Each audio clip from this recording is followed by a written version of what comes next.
नमस्कार, मी पंजाब तक महाराष्ट्रातल्या शेतकऱ्याला सांगणार आहे.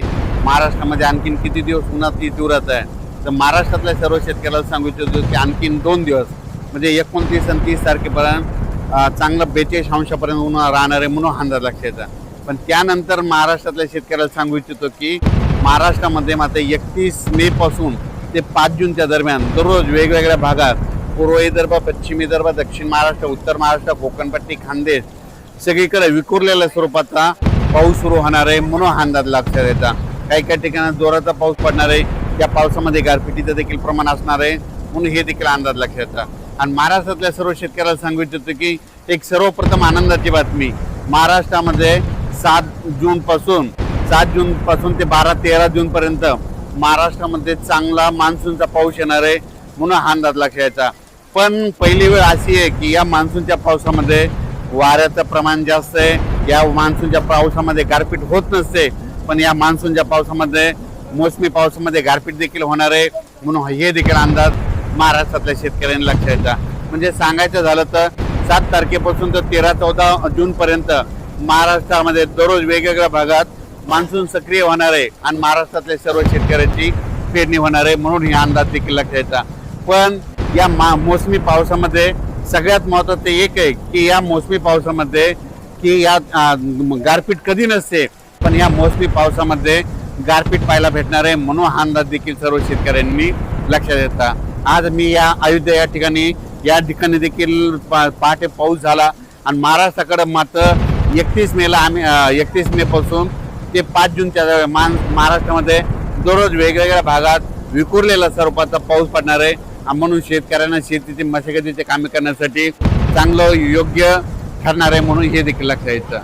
आता महाराष्ट्रामध्ये जे पाऊस येणार आहे ह्यामध्ये 31 मे ते 5 जूनच्या दरम्यान याच्यामध्ये मात्र वादळ खूप राहणार आहे. विजेचं प्रमाण जास्त राहणार आहे. काही ठिकाणी गारपीट देखील होणार आहे म्हणून हा अंदाज लक्षात येतात. हे पाऊस सर्वदूर नाही पडणार, पण भाग बदलत विखुरलेलं सर्वत्र पडणार आहे. म्हणून 6 जून पासून ते 12-13 जूनच्या दरम्यान जे मोसमी पाऊस आहे त्याच्यामध्ये त्या पावसामध्ये देखील खूप वाऱ्याचं प्रमाण असणार आहे म्हणून हे देखील लक्षात येतं.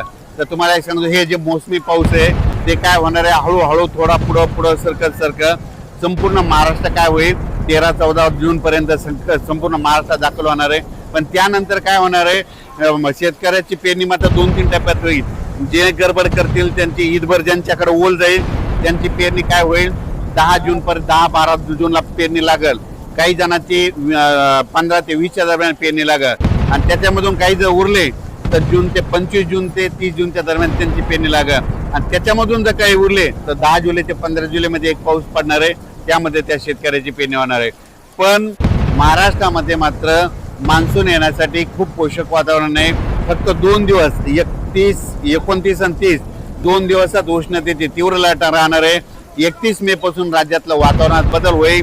1 जून पासून काय होणार आहे, उन्हाचा पारा जवळपास 2.5 अंशापासून तर 33-34 अंशापर्यंत वेगवेगळ्या भागात जाणार आहे म्हणून हा अंदाज देखील महाराष्ट्रातल्या शेतकऱ्यांना लक्षात यायचा. म्हणजे 1 जून लागल्याच्या नंतर राज्यातला जे 40 अंशाच्या वरचा पारा आहे ते संपूर्ण खाली येणार आहे म्हणून हे देखील अंदाज सर्व शेतकऱ्यांनी लक्षात घ्यायचा.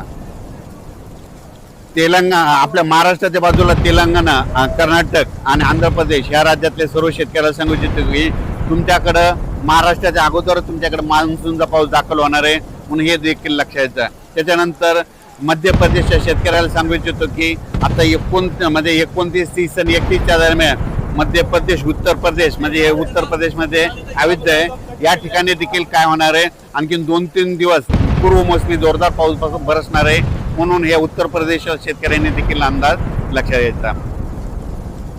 महाराष्ट्रातल्या एक सर्व शेतकऱ्याला सांगू इच्छितो की महाराष्ट्रामध्ये जे मोसमी पाऊस येणार आहे त्या मोसमी पावसामध्ये गारपीट कधीच नसते. पण काय झालं, हे वाढतं तापमान, ग्लोबल वॉर्मिंग, पृथ्वीचं तापमान वाढल्यामुळं या मोसमी पावसात देखील महाराष्ट्रातल्या शेतकऱ्याला मात्र गारपीट पाहायला भेटणार आहे म्हणून हा अंदाज लक्षात यायचा. अचानक वातावरण बदल झाला तर उद्या एक लगेच विषय दिला जाईल. धन्यवाद.